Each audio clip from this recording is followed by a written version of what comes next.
एजवरचं सर्वात अवघड गणित XY न वापरता वडिलाचे वय मुलाच्या वयाच्या तिप्पट आहे, 10 वर्षानंतर वडिलाचे वय मुलाच्या वयाच्या दुप्पट होईल तर वडिलाचे आजचे वय. Shortcut method.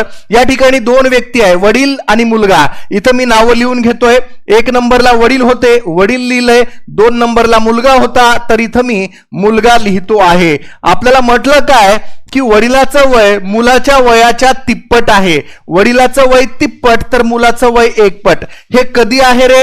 हे आहे आज, कारण गणितात म्हटलं आहे.